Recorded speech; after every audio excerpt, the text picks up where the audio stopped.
LDF സർക്കാരിന്റെ കള്ളക്കണകൾ പൊളിച്ചെഴുതിയ ധവളപത്രം നിയമസഭയിൽ വെച്ചത് നമ്മൾ കണ്ടു. അതിനെ തുടർന്നുള്ള സംഭവ വികാസങ്ങളും അല്ലെങ്കിൽ മുൻ ധനകാര്യ വകുപ്പ് മന്ത്രിമാരുടെ ന്യായീകരണങ്ങളും വെളുപ്പിക്കലും നമ്മൾ കണ്ടു. ഇപ്പോൾ CPM-ന്റെ പുതിയൊരു അജണ്ട എന്താണെന്ന് വെച്ചാൽ ആ ഒരു ബദൽ ധവളപത്രത്തിനെതിരെ ബദൽ ധവളപത്രം ഇറക്കാനാണ് ഇവരുടെ ശ്രമം.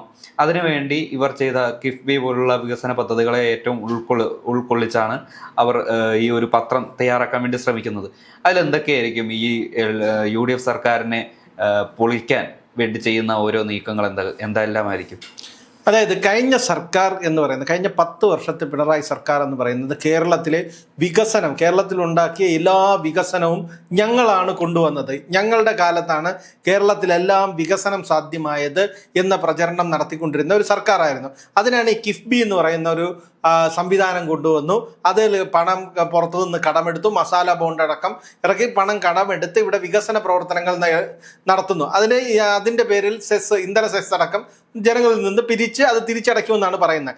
ഈ രീതിയിലെല്ലാം മുന്നോട്ട് കൊണ്ടുപോയി വലിയ വികസനം കൊണ്ടുവന്നു. അതുപോലെ നമ്മുടെ നികുതി വരുമാനം വർദ്ധിപ്പിച്ചു. അതിൻ്റെ ഭാഗമായി ഖജനാവിൽ 5000 കോടി രൂപയ്ക്ക് മുകളിൽ ബാക്കി വെച്ചാണ് ഇറങ്ങുന്നത് എന്ന് പറഞ്ഞാണ് ഈ സർക്കാർ ഇറങ്ങിപ്പോയത്. അവിടെയാണ് ധനവകുപ്പ് കൂടി കൈകാര്യം ചെയ്യുന്ന മുഖ്യമന്ത്രി VD സതീശൻ വെച്ച ധവളപത്രത്തിന്റെ പ്രസക്തി എന്ന് പറയുന്നത്. കാരണം ആ ധവളപത്രം എന്ന് പറയുന്നത് സംസ്ഥാനത്തിന്റെ സാമ്പത്തിക രംഗത്തിന്റെ ആരോഗ്യം, സാമ്പത്തിക രംഗം എത്രത്തോളം ആരോഗ്യകരമായ അവസ്ഥയിലാണ് എന്ന് വ്യക്തമാക്കുന്നതായിരുന്നു.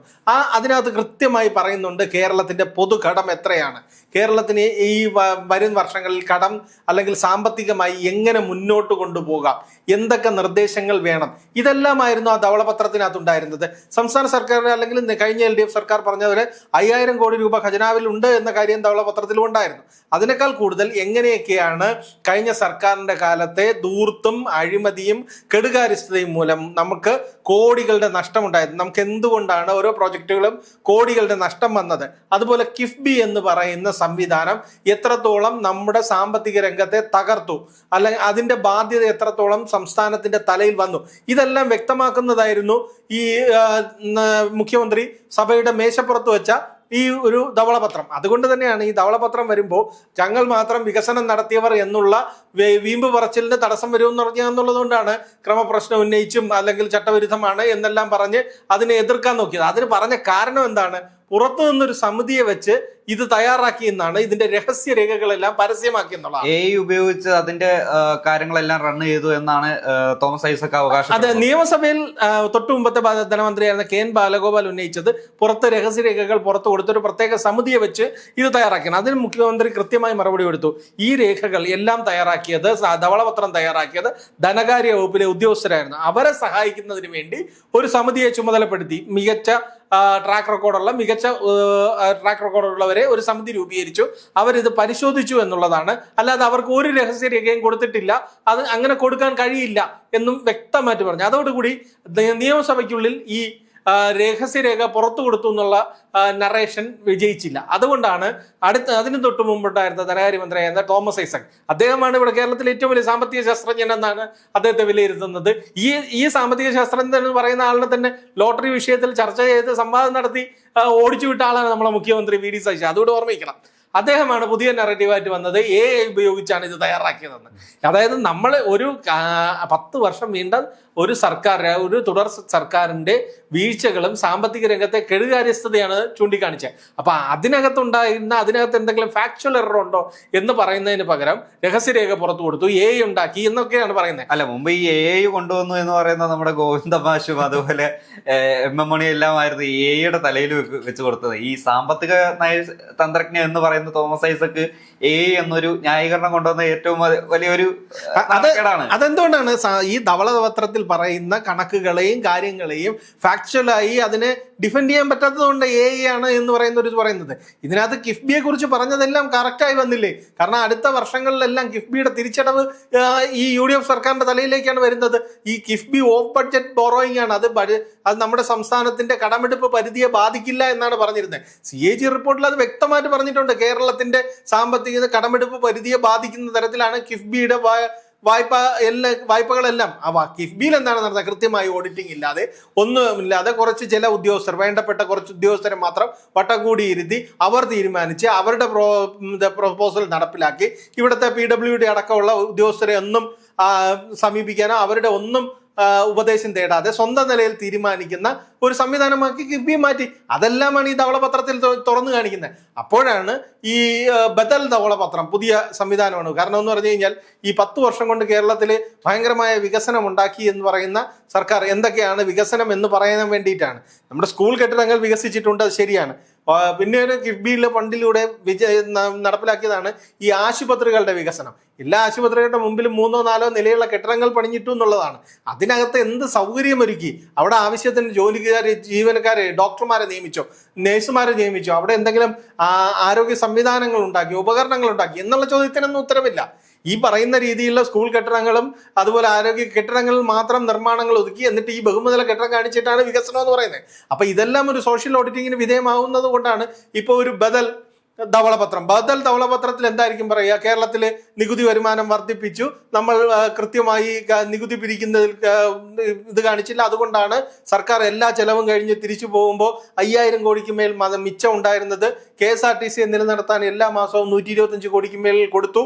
ഇങ്ങനെ പിന്നെ ക്ഷേമ പെൻഷൻ കൊടുത്തു. അതാണല്ലോ ഹൈലൈറ്റ് എപ്പോഴും പറയുന്നത്, ഞങ്ങൾ ക്ഷേമ പെൻഷൻ കൊടുത്തു, ഞങ്ങൾ ക്ഷേമ പെൻഷൻ മുടക്കമില്ലാതെ കൊടുത്തവരാണ്. ഇതൊക്കെ തന്നെ ധവളപത്രത്തിലും പറയുക. അല്ല, പറയുമ്പോ മറ്റേ ആശമാർക്ക് വേണ്ടി എന്തൊക്കെ ചെയ്തു എന്നുകൂടി ആ ധവളപത്രത്തിൽ ഉൾപ്പെടുത്തണം. അത് കാരണം എന്ന് പറഞ്ഞു കഴിഞ്ഞാൽ 266 ദിവസം ഇവിടെ കിടന്ന് മഴയും വെയിലും കൊണ്ട് സാധാരണക്കാരെ സ്ത്രീകൾ മുടി മുറിച്ച് വരെ പ്രതിഷേധിച്ചിട്ട് മാന്യമായി പ്രതിഷേധം അവസാനിപ്പിക്കാൻ ഒരു 100 രൂപ വർദ്ധിപ്പിച്ചു തരുമോ എന്ന് ചോദിച്ചിട്ട് പരിഗണിക്കാത്തവരാണ് ഈ മുഖ്യമന്ത്രി എന്ന് പറയുന്ന, അന്നത്തെ മുഖ്യമന്ത്രി എന്ന പിണറായി വിജയൻ. ഒരു തവണ പോലും ഈ ആശമാരെ കണ്ടില്ല എന്നുള്ളതാണ്. ഇവരെന്നും എന്നിട്ടാ പറയുന്നത് ആശമാരുടെ ശമ്പളം ഞങ്ങളാണ് വർദ്ധിപ്പിച്ചത്, ഞങ്ങളുടെ കാലത്താണ് ഇത് കൂട്ടിയതെന്ന് പറയുന്നത്. തെരുവിൽ കിടന്നപ്പോൾ നിങ്ങൾ കണ്ടില്ലല്ലോ അവരെ. ഈ UDF സർക്കാർ അധികാരത്തിൽ വന്ന ഉടനെ 3000 രൂപ കൂട്ടിക്കൊടുത്തു. അവരുദ്ദേശിച്ച പോലെ 21,000 ആയില്ലെങ്കിലും അവരെയും പരിഗണിക്കുന്ന ഒരു സർക്കാരാണെന്ന് തോന്നലുണ്ടാക്കിയില്ലേ? അത് നിങ്ങളെ കൊണ്ട് ഉണ്ടാക്കാൻ കഴിഞ്ഞില്ല. അപ്പൊ ഈ ബദൽ ധവളപത്രം എന്ന് പറയുന്നത് ഇപ്പൊ വന്നതും നമ്മുടെ അതായത് ആ ഭരണത്തിലിരുന്ന സമയത്ത് ചെയ്ത തെറ്റായ കാര്യങ്ങൾ എന്തെങ്കിലും പുറത്തു വരുന്നതിന്റെ സൂചന ഉണ്ട്. അതെങ്ങനെ മറയ്ക്കാം, അതിന് ഒരു ബദൽ, അതാണ് ഈ ബദൽ ധവളപത്രത്തിൽ ഉദ്ദേശം. അത് മാത്രമല്ല, ഈ 2-3 മാസങ്ങൾക്ക് മുമ്പ് എല്ലാ പത്രങ്ങൾക്കും ഒരു പരസ്യം കൊടുത്തു INPRD. അതായത് 10 വർഷങ്ങൾക്ക് മുമ്പുള്ള കേരളം, 10 വർഷങ്ങൾക്ക് ശേഷം, അല്ലെങ്കിൽ ആ ഒരു LDF സർക്കാരിന്റെയും അല്ലെങ്കിൽ UDF സർക്കാരിന്റെ ആ സമയത്തുള്ള കേരളം എങ്ങനെയായിരുന്നു എന്നുള്ള രീതിയിൽ അതേ കാര്യങ്ങൾ തന്നെയാണ് ഇവർ ഈ ധവളപത്രത്തിൽ കൊടുക്കാൻ ഉദ്ദേശിച്ചിരിക്കുന്നത്. അതായത് പവർക്കെട്ടില്ലാത്ത കേരളം, സ്കൂളുകളും ആശുപത്രികളും എല്ലാം വികസിപ്പിച്ചു, ക്ഷേമ പെൻഷൻ മുടങ്ങാതെ കിട്ടി, അതുപോലുള്ള കാര്യങ്ങളെല്ലാം ഉൾപ്പെടുത്തി ആ ഒരു AKG സെന്ററിൽ നിന്ന് ഇറക്കിയ ആ ഒരു ക്യാപ്സുകൾ രേഖപ്പെടുത്തുന്നതായിരിക്കും ഇവർ പുതുതായിട്ട് ഇറക്കുന്ന ഈ ധവളപത്രം. അല്ല, അത്രയല്ലേ ഉള്ളൂ അതിനകത്ത്, അത്രയും അവർക്ക് പറയാനുള്ളൂ. കാരണം എന്ന് പറഞ്ഞാൽ ഇപ്പൊ ഓരോ പുതിയ സർക്കാർ വന്നപ്പോൾ എന്താണ്, ഓരോ വകുപ്പുകളെ കുറിച്ച് പരിശോധന നടന്നപ്പോൾ ഇത് വരാൻ പോകുന്നത് എന്തൊക്കെയാണ് വീഴ്ചകൾ എന്നുള്ളത് ഇനിയാണ് അറിയേണ്ടത്. കാരണം എവിടെയൊക്കെയാണ് അഴിമതി നടന്നു, എത്ര കോടി രൂപയുടെ ഫണ്ടുകൾ അവിടെ എവിടെയും ക്രമവിരുദ്ധമായി ചെലവാക്കപ്പെട്ടു, ഇതെല്ലാം ഇനി പുറത്തു വരാതിരിക്കുന്നതേ ഉള്ളൂ. അതിൻ്റെയൊക്കെ ചെറിയ സാമ്പിൾ ഡോസുകളൊക്കെ വന്നു തുടങ്ങിയിട്ടുണ്ട്.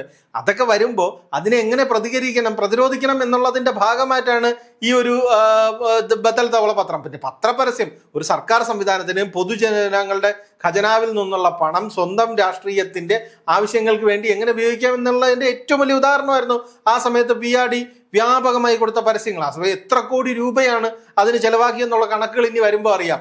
അതുകൂടി ഈ ബദൽ ധവളപത്രത്തിൽ ഉൾപ്പെടുത്തണം.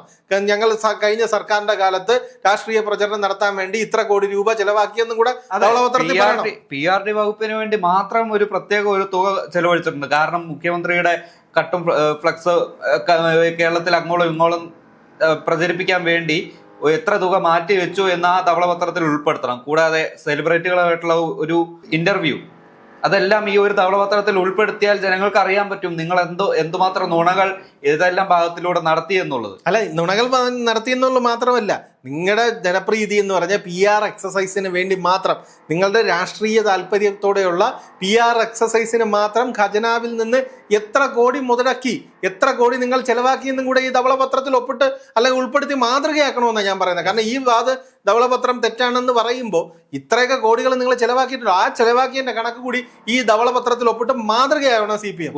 കൂടാതെ അന്ന് നടത്തിയ നമ്മുടെ നവകേരള യാത്ര ക്ലിഫ് ഹൗസിലെ ഗോശാല ഇതെല്ലാം പിന്നെ പശുവിനെ വാങ്ങിച്ചത് ആ പശുവിനെ എന്ത് ചെയ്തതെന്നും കൂടി ഈ ധവളപത്രത്തിൽ ഉൾപ്പെടുത്തണം. അതെ അങ്ങനെ നോക്കുകയാണെങ്കിൽ ഒന്നാം പിണറായി സർക്കാരിന്റെ കാലം മുതൽ ഇതുവരെ നടത്തിയിട്ടുള്ള പല ഇതുകൊണ്ട് മുഖ്യമന്ത്രിയുടെ ഈ ആഡംബര യാത്രയ്ക്ക് എത്ര കോടി ചെലവാക്കിയെന്നൊക്കെ ഉൾപ്പെടുത്തേണ്ടി വരും. ഒരു ഹെലികോപ്റ്റർ ഇവിടെ വാടകയ്ക്ക് എടുത്ത് അതിന് എത്ര കോടി കൊടുത്തു എന്ന് പറയേണ്ടി വരും. കൂടാതെ അദ്ദേഹത്തിന്റെ എക്സ്കോർട്ടിന് വേണ്ടി ഉപയോഗിച്ച വാഹനങ്ങളുടെ എക്സ്പെൻസും അതായത് ഇന്ധന ചെലവ് ഉൾപ്പെടെ അദ്ദേഹം അന്ന് ആ നവകേരള സദസ്സിൽ പോയപ്പോൾ കഴിച്ച ഭക്ഷണത്തിന് വരെ അതിന്റെ കണക്കുകൂടി ഉൾപ്പെടുത്തിയ അദ്ദേഹം മാതൃകയാണ്. അതെ, തീർച്ചയായിട്ടും വേണം. പിന്നെ വെള്ളക്കാർ പറ്റത്തില്ല, കറുത്ത കാർ വേണം, കിയ കാർണിവൽ വേണം, അത് ഒന്നും പറ്റത്തില്ല, ഒന്നുകൂടി വേണം.